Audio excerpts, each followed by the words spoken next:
adjust that real quick. Top of the day, beautiful people. Top of the day. Betwabu, betwabu.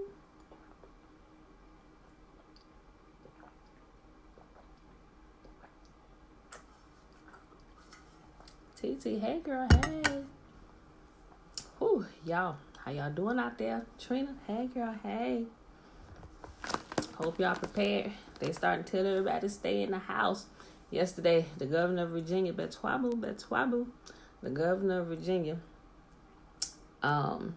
he said that he recommends that every single person stays in their home until this passes over. TT, you didn't change this font. Betwabu, sister, hey girl, hey. Hey girl, hey, Betwabu. But although I posted an article yesterday, he said although they have not made it mandatory yet, he is recommending that every single person stays in their home. So now we know what the next step is going to be. It's going to be mandated because we know most people are not going to comply. But I got to go to work, got to get, So that's when they're going to make it mandatory, y'all. So that might be happening by the end of the week. Don't quote me on that. I don't know. But that seems to be the way it's going. If you're watching the pattern of how they keep trickling down the numbers, this kind of getting everybody used to the fact they're shortening numbers. First, it was groups of like 1,000. Then it dropped down to I think it was like 200. Then it was down to groups of 50. Then it was now it's down to groups of 10. Now it's he recommends that every single person stays in their home. When I was at the dentist, was it yesterday? Did I go to the dentist yesterday? Day before yesterday. Monday, I went to the dentist for my checkup. I was like, let's see a doc. Dentist. I said, I need to get my braces off today. He said, you trying to leave me so soon? I said, no. I said, see, if things get a whole lot worse, how am I going to get these off? He said, well, you get them off on the next appointment. He said, we'll go ahead and schedule that now. He said, we'll put that a month out. I said, a month? I said, what if things are not back to normal in a month? He said, well, you'll have permanent retainers. I looked at him like he was crazy. He started laughing, but he didn't say nothing else. I'm seeing him like, Father, look, I need something to happen real quick. But actually Monday was their last day, and it was a lot of them rushing around in there, getting appointments in and out because they were mandated by the governor to close on Monday. All dentist facilities. So I have a checkup today. Doctor, they haven't called me to cancel the appointment, so I'm gonna call them as soon as the office open a little bit. Listen, are y'all still open? But yeah. So facts. My way now. Yeah, so y'all, it's getting they tightening everything down little by little by little. They ain't trying to spring it all on you at once, but it's quickly dwindling down. So probably by the end of the week, I don't know. They still getting things in order. Have y'all noticed some of the troops are quietly returning home? Have y'all seen that? Y'all paying attention? Live near anybody that has a military family member? You got military family members that were overseas? Y'all notice they're quietly returning home? You would think that'd be a big thing. Oh, we're pulling all the troops. No, they're quietly returning home. You know why? Because they're being redistributed throughout the U.S. to act as policing agents. They've been training for this since last year, y'all. Training for civil unrest. But I'm not going to harp on that, y'all. Just be prepared. Like I said, if you still need to prepare some things while you can, because once they lock everybody down, you might as well bank on being there for the next 4 to 6 weeks. And they're going to be out there in the streets patrolling, making sure everybody is complying. Some people not, which is why they're going to have the people out there. TTU in his font. I have a whole boo in the military. He hasn't mentioned a thing done with him. Laugh out loud. Me too. I got a mammogram today. Let's see if they turn me around. Yeah. I know, right? Look, quiet as kept. I got my birth control shot today. So, granted, I'm like,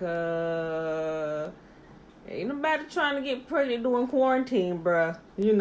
So I'm thinking, look, and as soon as I'm like, Father, please, I was like, okay, well, I don't know that I want to get it. I don't want to keep pushing the poison in my body, but I don't know how long we're going to be on lockdown. And I'm definitely not trying to get pregnant again. We already got 6 kids. Boom. And I started thinking about the scripture, warn to those pregnant women, pregnant and nursing women during those times. I'm like, yeah, I ain't trying to be one of them. I already got a 3-year-old.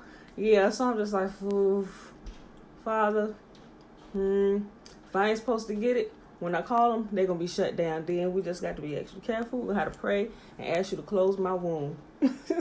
So, yeah, that's my truth today, y'all. So I'm telling y'all now. But, girl, Trina, no, I'm not about to be pregnant again. Shoot, I'm going to concoct some kind of birth control up here in my kitchen with all these juices and berries and spices I got. I ain't playing. And so, all right, y'all, but just quick reminder, Passover is coming up. Make sure you get your lamb. Let me explain this. My daughter-in-law, I think she was just joking. She said, she texted me. I told her, I said, make sure everybody got their lamb. She texted me. She said, wait a minute. So we supposed to go get a real lamb? I just bust up laughing. I'm like, girl, no, go to the store and get a lamb chop. So that just so we can observe the memorial feast of Passover. So make sure you only get enough for your family that you can eat, so it'll all be going before midnight, y'all. But get that. And she brought up a very valid point. So back in the story of Exodus, Yahuwah told them, they said, when you slaughter lamb, because they still had to slaughter their animals to eat and everything. Right now we got a convenience where it's done for us. We just go to the grocery store and pick it up, right? So he said, take the blood of the lamb and put it on your doorpost. That way, when the angel of death comes, it'll see the blood and it will pass over your home. And that was a command for everybody. And even some of the Israelites, if they did not do it, the death angel took their firstborn, man and beast. So, and there was a great cry that went throughout Egypt, that was heard, because they didn't do that. So my daughter, in-law Tara, she said, so should we be putting lamb's blood on our doorpost? I was like, what, Tara, you got a point. And I'm about thinking that we probably should. We may not have enough to smear all over. I said, but this is what we're going to do. And I'm totally serious about this, y'all. Just be extra careful. So while we preparing our lamb for Passover early on the day of April the 7th, I said, this is what we're going to do. Because it's only so much blood that comes in there when you buy lamb chops from the store, right?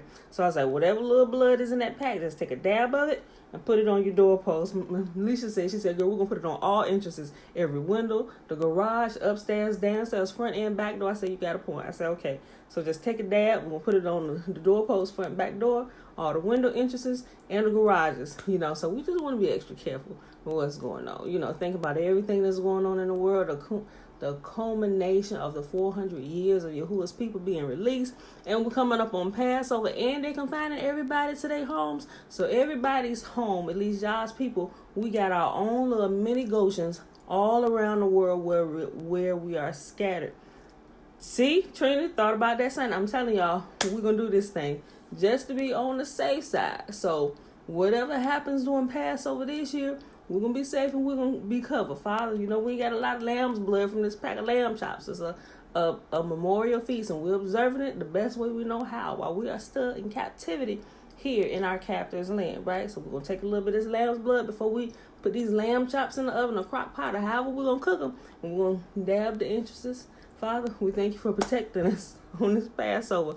I'm so serious, y'all. So do it. We're just going to be extra careful. I had a couple people texting me like, girl, I'm out here looking for lamb. Then somebody found a lamb at, where was she at? I got mine from Harris Teeter. Last year, Food Line had them, but I think they were out. So I went to Harris Teeter. Where'd she get hers from? I forget what store she said she found hers at, but she got hers. So, yeah, we've been talking about this. I'm like so serious about this, y'all. So we don't really know what's going to happen, but I know everybody going to be in their mini Goshens, so. All right, yeah, I'm done running my mouth. So, y'all, it is Wednesday, March the 18th, 2020, and we are on day 100. We are on 1 Kings 10, 11, and 12. So let's go ahead and we're going to read through this real quick here today, y'all. And like I said, since it's coming up, it's probably a really good practice now just to start going over the book of Exodus again with your family, because that's normally what you do during Passover and Feast of Unleavened Bread. Feast of Unleavened Bread begins the very next day after Passover, and that feast you are not supposed to eat anything with yeast in it for the whole 7 days, which represents them when they left out of Egypt the night after Passover. They left before their bread could rise, so they were eating all through that next week. They were eating unleavened bread.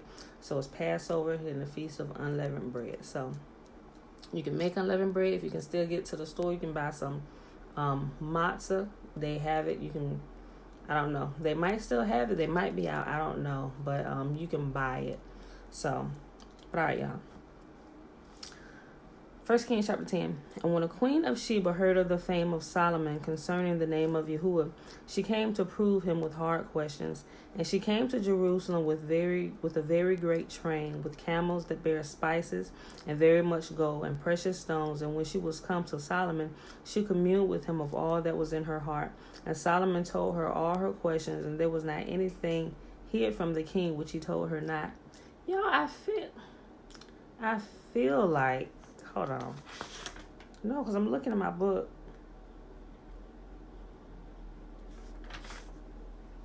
I feel like we read this yesterday. Hold on. 1, 2, 3, 4, 5, 6, 7, 8, 9.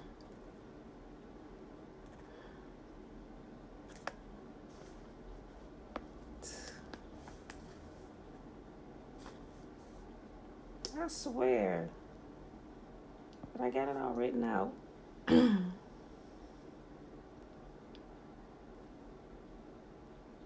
we?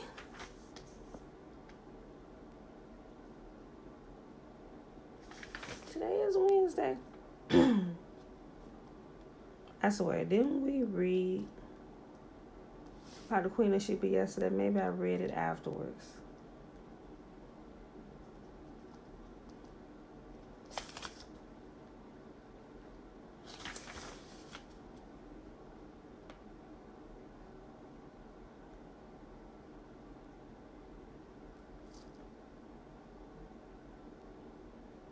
Okay. All right.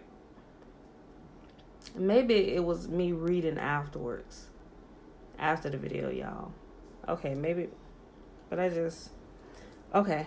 I got it. Everything what I didn't miss any chapters in my book from what I wrote. It must have been me reading afterwards after I got done reading yesterday. Okay. And when the queen of Sheba heard of the fame of Solomon concerning the name of Yahuwah, she came to prove him with hard questions. And she came to Jerusalem with a very great train, with camels that bear spices, and very much gold and precious stones. And when she was come to Solomon, she communed with him of all that was in her heart. And Solomon told her all her questions, and there was not anything hid from the king which he told her not. And when the queen of Sheba had seen all Solomon's wisdom, and the house he had built, and the meat at his table, and the sitting of his servants, and the attendance of his ministers, and their apparel, and his cupbearers. Yes, I read this yesterday, y'all. Because I remember saying there was no more spirit in her. I must have just read an extra chapter yesterday. Am I tripping, y'all? I read this yesterday. I did. I'll read it again. Okay. And Solomon told her all the questions. There was not anything hid from the king which he told her not. And when the queen of Sheba had seen all of Solomon's wisdom, and the house he had built, and the meat at his table, and the sitting of his servants, and the attendance of his ministers, and their apparel, and his cupbearers, and his ascent by which he went up into the house of Yahuwah, there was no more spirit in her. And she said to the king, it was a true report that I heard in my own land of thy acts of thy wisdom. Howbeit I believed not the words until I came, and my eyes had seen it, and behold, the half was not told to me. Thy wisdom and prosperity exceeded the fame which I heard. Happy are thy men, happy are these thy servants, which stand continually before thee, and that hear thy wisdom. Blessed be Yahuwah thy God, which delighteth in thee, to set thee on the throne of Israel, because Yahuwah loved Israel forever. Therefore made he thee king to do judgment and justice. And she gave the king 120 talents of gold, and of spices a very great store, and precious stones. There came no more such abundance of spices as these which the queen of Sheba gave to King Solomon. And the navy also of Hiram that brought gold from Ophir, brought in from Ophir great and plenty almug trees and precious stones. And the king made of almug trees pillars for the house of Yahuwah, and for the king's house harps also and psalteries for singers. And there came no such almug trees, nor were seen unto this day. And King Solomon gave unto the queen of Sheba all her desire, whatsoever she asked, besides that which Solomon gave her of his royal bounty. So she turned and went to her own country, she and her servants. Now the weight of gold that came to Solomon in 1 year was 666 talents of gold. Besides that, he had the merchantmen, and of the traffic of the spice merchants, and of all the kings of Arabia, and of all the governors of the country. And King Solomon made 200 targets of beaten gold, 600 shekels of gold went to one target. And he made 300 shekels of beaten gold, 3 pounds of gold went to one shield. And the king put them in the house of the forest of Lebanon. Moreover, the king had made a great throne of ivory and overlaid it with the best gold. The throne had 6 steps, and the top of the throne was round behind. And there were stays on either side of the place of the seat, and 2 lions stood beside the stays. And 12 lions stood there on the side, and on the other upon the 6 steps. There was not the like made in any kingdom. And all King Solomon's drinking vessels were of gold, and all the vessels of the house of the forest of Lebanon were of pure gold. None were of silver. It was nothing accounted of in the days of Solomon.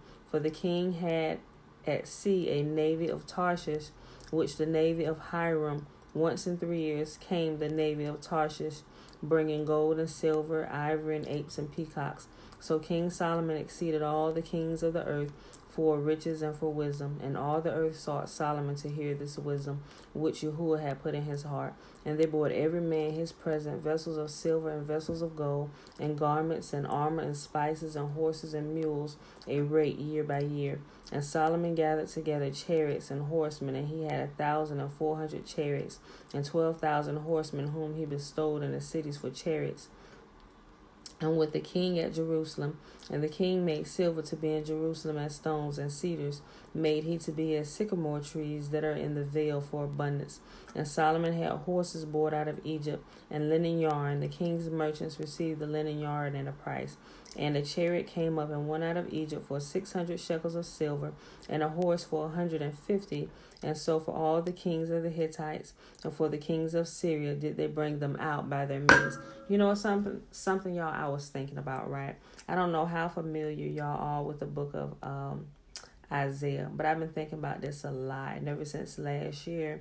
And once I realized that we were the people of the book, and in Isaiah, and then also in Jeremiah, but Isaiah especially, it talks about how Yahuwah is going to return his people to the land, right? And it came to me while I was reading this. I just been thinking about it a lot over the last couple of weeks, especially since they said all of the cruise ship liners and all that stuff, all of them had ceased. They were all docked. And then they pretty much made the planes, there's not really a lot of travel going on, right? And so in Isaiah, I forget the chapter, but it says, who are these that come flying and landing as doves on a windowsill? Oh, but my sons and daughters returning from afar. He said he's going to cause the nations to bring his sons and daughters back home, and they're returning on swift beasts. They're returning it said they were describing it in their day because they didn't have planes in that day. But I understood as I was reading, he said, who are these that are returning and flying and landing as doves on a windowsill? I was like, those are airplanes. And he said he's going to call, when they return, he said the ships of Tarshish first. And I started thinking about all the cruise liners that are docked, and so when I'm thinking about all these different things, I'm like, oh, I said, Father, I could be wrong, but it seems to me that all this is kind of lining up with scripture. Everybody thinking this, coronavirus, we can't go nowhere, this is ridiculous and stuff. But I'm looking at prophecy unfold. I'm like, but what if this is truly the time? I said, and like he said, he's going to bring all his sons and daughters back home. And we know when that is, right? And so I'm like, that seems just like perfect to me. Although it ain't going to happen like tomorrow. Because even if you read through the book of Exodus, there was a time that had passed where all the plagues were going through. And we know a lot of this stuff has been happening worldwide for a couple years now.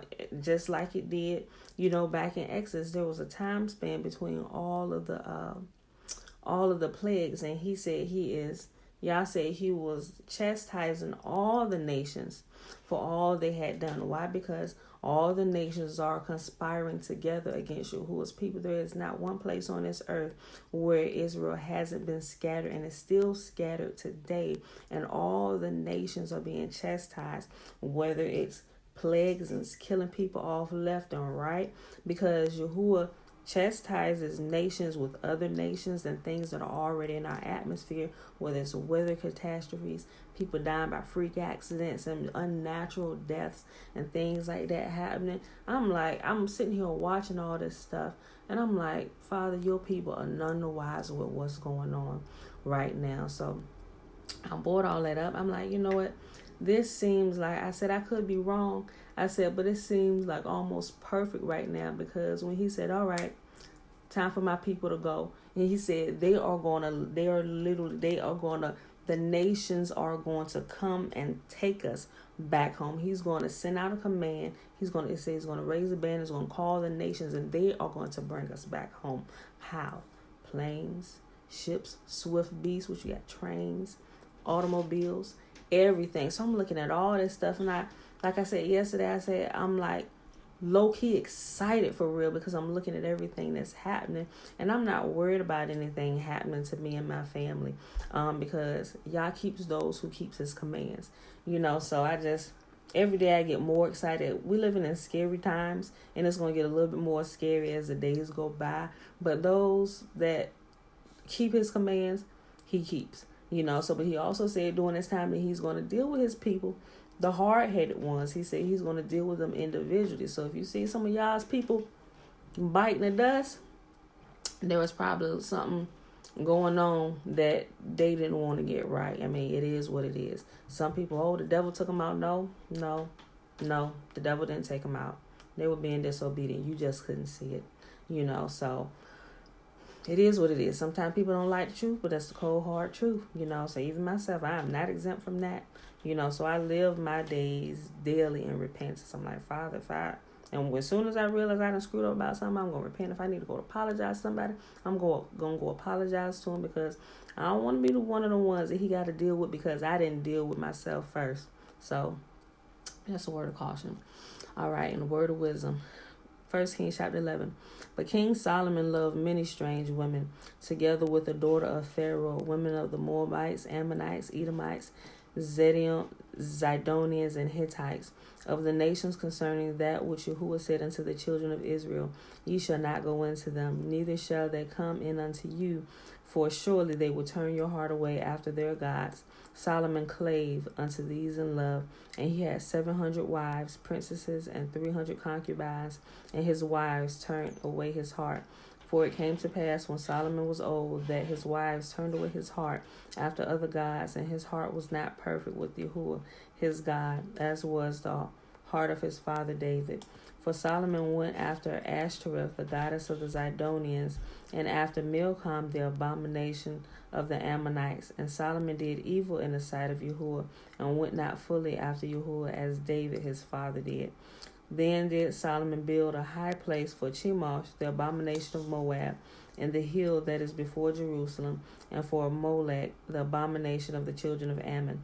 And likewise did he for all his strange wives, which burnt incense and sacrifice unto their gods. And Yahuwah was angry with Solomon, because his heart was turned from Yahuwah, the God of Israel, which had appeared unto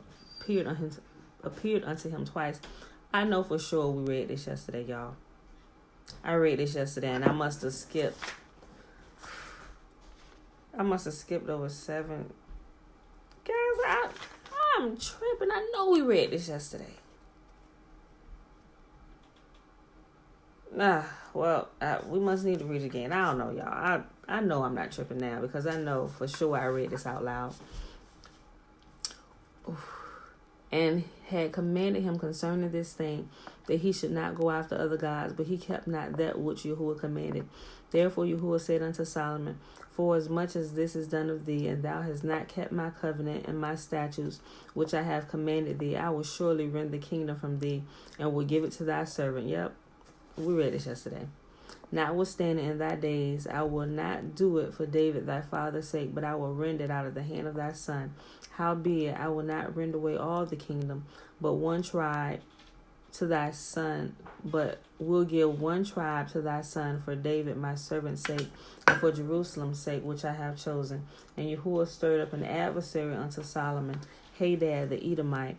He was of the king's seed in Edom. For it came to pass, when David was in Edom, and Joab the captain of the host was gone up to bury the slain, after he had smitten every male in Edom. For 6 months did Joab remain there with all of Israel, until he had cut off every male in Edom. That Hadad fled, he and certain Edomites of his father's servants with him, to go into Egypt, Hadad being yet a little child. And they arose out of Midian, and came to Paran, and took men with them out of Paran, and they came to Egypt unto Pharaoh king of Egypt, which gave him a house, and appointed him victuals, and gave him land. And Hadad found great favor in the sight of Pharaoh, so that he gave him to wife the sister of his own wife, the sister of Taphanes the queen. And the sister of Taphanes bare him Genubath his son, whom Taphanes weaned in Pharaoh's house. And Genubath was in Pharaoh's household among the sons of Pharaoh. And when Hadad heard in Egypt that David slept with his fathers, and that Joab the captain of the host was dead, Hadad said to Pharaoh, let me depart, that I may go to my own country. Then Pharaoh said unto him, but what hast thou lacked with me, that, behold, thou seekest to go to thy own country? And he answered, nothing. Howbeit, let me go in any wise. And Yahuwah stirred him up another adversary, Rezon, the son of Eliadath, which fled from his lord Hadad-ezer, the king of Zobath. And he gathered men unto him, and became captain over a band, when David slew them of Zobath. 11. And they went to Damascus, and dwelt therein, and reigned in Damascus. And he was an adversary to Israel all the days of Solomon, besides the mischief that Hadad did. And he armored Israel, and reigned over Syria. And Jeroboam the son of Nebat, the Ephrathite of Zerida, Solomon's servant, whose mother's name was Zeruiah, a widow woman, even he. Okay. Even he lifted up his hand against the king. And this was the cause that he lifted up his hand against the king. Solomon built Milo, and repaired the breaches of the city of David his father. And the man Jeroboam was a mighty man of valor. And Solomon, seeing the young man that he was industrious, he made him ruler over all the charge of the house of Joseph. And it came to pass at that time, when Jeroboam went out of Jerusalem, that the prophet Ahijah the Shilonite found him in the way, and he had clad himself with a new garment, and they too were alone in the field. We surely read this yesterday, y'all.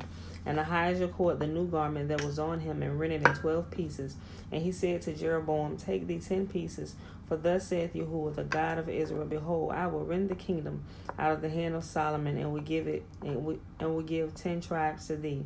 But he shall have one tribe for my servant David's sake, and for Jerusalem's sake, the city which I have chosen out of all the tribes of Israel, because that they have forsaken me, and have worshipped Ashtoreth, the goddess of the Zidonians, Chemosh, the god of the Moabites, and Milcom, the god of the children of Ammon, and have not walked in my ways, to do that which is right in my eyes, and to keep my statutes and my judgments, as did David his father. Howbeit, I will not take the whole kingdom out of his hand, but I will make him prince all the days of his life for David my servant's sake, whom I have chose, because he kept my commandments and my statutes. But I will take the kingdom out of his son's hand, and will give it unto thee, even 10 tribes.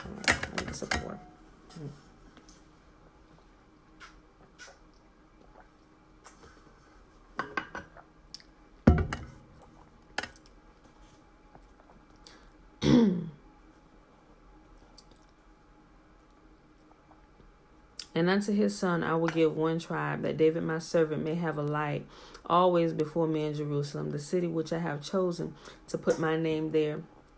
And I will take thee, and thou shalt reign according to all that thy soul desireth, and shalt be king over Israel. And it shall be, if thou wilt hearken unto all that I command thee, and will walk in my ways, and do that which is right in my sight, to keep my servants and my commandments, as David my servant did, that I will be with thee, and will build thee a sure house, as I built for David, and will give Israel unto thee. And I will for this afflict the seed of David, but not forever. Solomon sought therefore to kill Jeroboam, and Jeroboam arose and fled into Egypt unto Shishak, the king of Egypt, and was in Egypt until the death of Solomon. And the rest of the acts of Solomon, all that he did, and his wisdom, are they not written in the book of the acts of Solomon? We surely read this yesterday, because I remember talking about this, saying about how I read it, and y'all should go online and listen to it. And the time that Solomon reigned in Jerusalem over all of Israel was 40 years. And Solomon slept with his fathers, and was buried in the city of David his father. And Rehoboam his son reigned in his stead. Last chapter for the day, y'all. Chapter 12, 1 Kings. We did, Alicia. Thank you. For some reason, we must have, on day 99, I must have read this instead of reading 7, 8, and 9. But as I scanned over 7, 8, and 9, we read that. So I'm just like, how is it that I don't know. I'm like, okay, well, we must need to read this again. So, but last chapter for the day, y'all. 1 Kings chapter 12. Yeah, I know. So, but I don't know where I skipped. Like I said yesterday, I must have skipped 7, 8, and 9. But or maybe I skipped 4, 5, and 6, y'all. I don't know.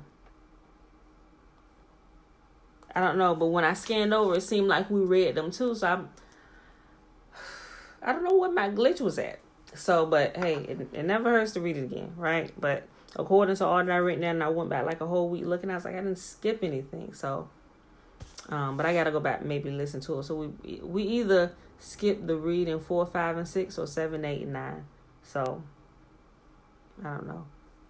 Maybe we skipped 7, 8, and 9, and I just kind of looked ahead for today and started at 10. I don't know. All right, y'all. And Rehoboam went to Shechem, for all of Israel will come to Shechem to make him king. And it came to pass, when Jeroboam the son of Nebat, who was yet in Egypt, heard of it, for he was fled from the presence of King Solomon, and Jeroboam dwelt in Egypt, that they sent and called him. And Jeroboam and all the congregation of Israel came and spake unto Rehoboam, saying, Thy father made our yoke grievous. Now therefore make thou the grievous service of thy father, and his heavy yoke which he put upon us lighter, and we will serve thee. And he said unto them, Depart yet for 3 days, and then come again unto me. And the people departed. And King Rehoboam consulted with the old men, that stood before Solomon his father while he yet lived, and said, How do ye advise that I may answer this people? And they spake unto him, saying, If thou wilt be a servant unto this people this day, and will serve them, and answer them, and speak good words to them, then they will be thy servants forever.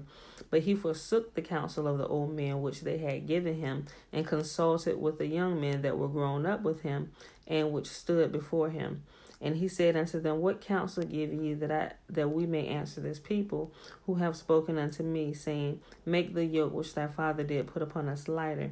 And the young men that were grown up with him spake unto him, saying, Thus shalt thou speak unto this people that spake unto thee, saying, Thy father made our yoke heavy, but make it thou lighter unto us. Thus shalt thou say unto them, My little finger shall be thicker than my father's loins. And now, whereas my father did lade you with a heavy yoke, I will add to your yoke. My father hath chastised you with whips, but I will chastise you with scorpions. Boy, a lot of time, it does not pay to listen to the wisdom of your peers.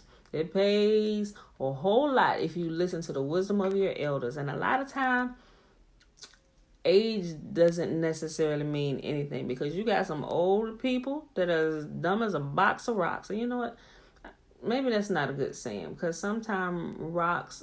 no, I'm not going to get into that. But I'm just saying, sometimes older people are not that wise. You find some younger people who seem like they're well beyond their years. So you got to use wisdom with who you take advice from. Seriously. So Jeroboam and all the people came, because we're going to see right here in a minute that by him forsaking the wisdom of the elders, those who counsel his father, and taking the elders of his idiot friends he grew up with, this is where the kingdom was stripped away. The entire kingdom, all 12 tribes, was stripped away from him, and he was left with one. But Yahuwah willed it to be so, because he had already told Solomon that this was going to happen. So this right here was just the catalyst for that to happen. So Yah set it all up. He was behind it the whole time. But still, it pays to listen to those who are wise. And you can tell people are wise by looking at the fruits of their life. Don't just take their word for it. Sit back and watch their life. Seriously. That's how you can verify the wisdom of those who give it to you. So Jeroboam and all the people that came to Rehoboam the third day, as the king had appointed, saying, "Come to me again the third day." And the king answered the people roughly, and forsook the old man's counsel that they gave him, and spake to him after the counsel of the young men, saying, "My father made your yoke heavy, and I will add to your yoke. My father also chastised you with whips, but I will chastise you with scorpions." Wherefore the king hearkened not unto the people, for the cause was from Yahuwah, that he might perform his saying, which Yahuwah spake by Ahijah the Shilonite unto Jeroboam the son of Nebat. And when all of Israel saw that the king hearkened not unto them, the people answered the king, saying, "What portion do we have in David? Neither have we any inheritance in the son of Jesse. To your tents, O Israel. Now see to thine own house, David." So Israel departed to their tents. But as for the children of Israel, which dwelt in the cities of Judah, Rehoboam reigned over them. Then King Rehoboam sent to Adoram, who was over the tribute, and all of Israel stoned him with stones, that he died. Therefore King Rehoboam made speed to get him up to his chariot, to flee to Jerusalem. So Israel rebelled against the house of David unto this day. And it came to pass, when all of Israel heard that Jeroboam was come again, that they sent and called unto him the congregation, and made him king over all of Israel. And there was none that followed the house of David, but the tribe of Judah only. But when Rehoboam was come to Jerusalem, he assembled all the house of Judah, with the tribe of Benjamin, 180,000 chosen men, which were warriors, to fight against the house of Israel, to bring the kingdom again to Rehoboam the son of Solomon. But the word of Yahuwah came to Shemaiah the man of Yah, saying, "Speak unto Rehoboam the son of Solomon, king of Judah, and unto all the house of Judah and Benjamin, and the remnant of the people, saying, Thus saith Yahuwah, ye shall not go up nor fight against your brethren, the children of Israel. Return every man to his house, for this thing is from me. They hearkened therefore to the word of Yahuwah, and returned to depart, according to the word of Yahuwah. Then Jeroboam built Shechem and Mount Ephraim, and dwelt there, and went out from thence, and built Penuel. And Jeroboam said in his heart, Now shall the kingdom return to the house of David. If this people go up to do sacrifice in the house of Yahuwah at Jerusalem, then shall the heart of this people turn again unto their Lord, even unto Rehoboam king of Judah, and they shall kill me, and go again to Rehoboam the king of Judah. Wherefore the king took counsel, and made 2 calves of gold, and said unto them, It is too much for you to go up to Jerusalem. Behold thy gods, O Israel, which brought thee up out of the land of Egypt. And he sent one in Bethel, and he set the one in Bethel, and the other he put in Dan. And this thing became a sin, for the people went to worship before the one, even unto Dan. And he made a house of high places, and made priests of the lowest people, which were not of the sons of Levi. And Jeroboam ordained a feast in the 8th month, on the 15th day of the month, like unto the feast that is in Judah, and he offered upon the altar. So did he in Bethel, sacrificing unto calves that he had made.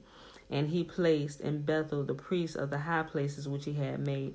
So he offered upon the altar which that he had made in Bethel, the 15th day of the 8th month, even in the month which he had advised of his own heart, and ordained a feast unto the children of Israel. And he offered upon the altar, and burnt incense. And that, my beautiful people, is the reading for today. All right, so that was 1 Kings 10, 11, and 12. It is day 100, Wednesday, March the 18th, 2020.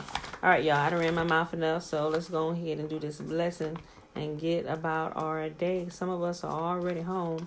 Yeah, some of these homeschool memes are cracking me up. Let me tell you something.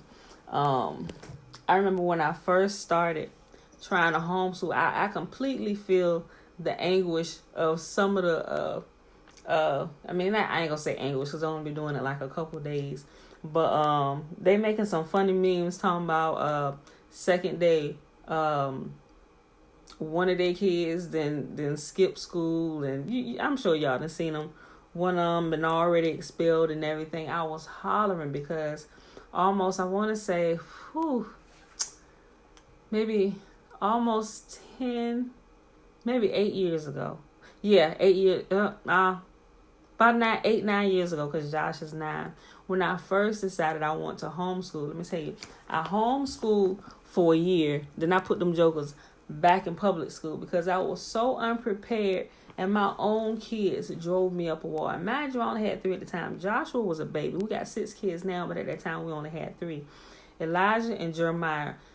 Elijah was skipping school every day. I mean, not doing his work and stuff. And Jeremiah, I used to get calls from his teacher, the guidance counselor, everybody from him, because he had so much energy. He was really, really overactive and stuff. And so he was doing the most. He couldn't keep still. I was getting frustrated. And mind you, I was still doing a lot of paperwork for our business, and I was doing it from the house and everything. And I decided to homeschool him because he was getting in trouble so much. I'm like, he was missing things because he was talking all the time. I was like, okay, let me try and fill in some gaps here. We'll bring him home and get him up to par, and then we'll put him back in. So brought him home. Boy, they pissed me off so much that year. I'm like, oh my God, no wonder your teacher's calling me all the time. You ain't doing nothing, you ain't paying attention, you ain't doing your work, you got all this stuff, you're not listening to me. Boy, I feel the pain. I feel the pain of some of you parents, that you might get frustrated in the days to come. Let me tell you something. I was so unprepared with my own child and teaching him. It taught me so much. Boy, I almost had to enter myself into rehab, and I called my Aunt Tina to help me. Boy, I was like, if anybody can handle Jeremiah, my Aunt Tina can, because she is absolutely amazing with kids. So I was like, Aunt Tina, I need your help with homeschool. And she was like, oh, what you need? She said, she worked with kids in school, after school. She, all this stuff. Boy, Aunt Tina down. I think about the second weekend, Aunt Tina said she about to go buy her a pack of cigarettes. I was sitting in my office one day, and I heard Aunt Tina screaming on the front porch. About to lose her mind because of Jeremiah. Oh my gosh, it take her to tell you a story, but it was so funny. I feel y'all pain. That's why these homeschool memes are cracking me up. Like, I laughed so hard this morning, my stomach was hurting. I woke James up laughing at these homeschool memes, boy. So mind you, I've been homeschooling again for the last couple of years. I mean, I'm broken in all the way now because we homeschool all of them. Even Jeremiah decided when we put him back in public school last year, he decided he wouldn't pull himself back out. So he decided himself that he wanted to come back out of the public school system. So when all this stuff happened, we was already prepared because we've been homeschooling again for like the last couple of years. So, but I'm telling you, don't fret. It's going to take some time to get used to, y'all. Because some of the states now, they're actually extending their 2 weeks. They said school is canceled for the rest of the year. So I look at that to happen across all the states, y'all. But I just wanted to say that. So, so don't fret. If you got kids that you're homeschooling, that's going to take some time to get used to, be adjusted and everything. And some days you just need a break. Give them a break. They ain't going to fall behind, y'all. I promise. Your sanity is needed, because if you're insane, your children going to be insane too. So if you need a break, need a timeout, go take it. If you need to take a week off, go take it. Hey, spring break just came early. Christmas break just came early. Whatever you want to call that break, you need it. So don't worry about it, y'all. Just woosah. It's going to be okay. All right, y'all. So may Yahuwah bless us and keep us. May Yahuwah make his face to shine upon us and be gracious unto us. May Yahuwah lift up his countenance upon us and give us his peace. All right, y'all. I love y'all. And I will see you in the morning. Peace. Oh, and y'all, if y'all are not obeying the Sabbath, now is the time to start obeying the Sabbath. Seriously. And there was an article that was put out now. The Catholic Church talking about something. We should obey the Sabbath now. It's like, oh, now the Pope want to get online with obeying the Sabbath, because y'all know what time it is. That article, if I find it again, I'm gonna share it. I'm like, now y'all jokers, all this time y'all done been leading people astray. Oh yeah, we know the Sabbath goes on Saturday, but we done changed it to Sunday. Now you want to change all that and tell people starting obeying the Sabbath on the actual day. I'm like, see, Y'all jokers gonna pay for this, leading all these people straight. Now y'all got all God's people hot and ready and fired up about Sunday, and we can do it any day. Now you changing it, going back to the real day, because time is, bruh, that heated me this morning when I read it. Oh, come on, see, it's people like that lead y'all's people astray. And now the last minute you see, because y'all been paying attention, now you want to hop back on the train and do what's right. Because, man, boy, that completely I'm going to post the article, y'all. That completely pissed me off. So I just want to say, if you're not obeying the Sabbath, obey. Keep your butt in the house on the Sabbath. No man should leave out of their place on the Sabbath. Take that day to rest. Stay in your house, because a lot of things going to start happening out there in them streets. And you don't want to be caught out there. So I'm just saying. And that's one of the 10 commandments. Obey, observe the Sabbath, and keep it set apart. All right, I'm done, y'all. Peace.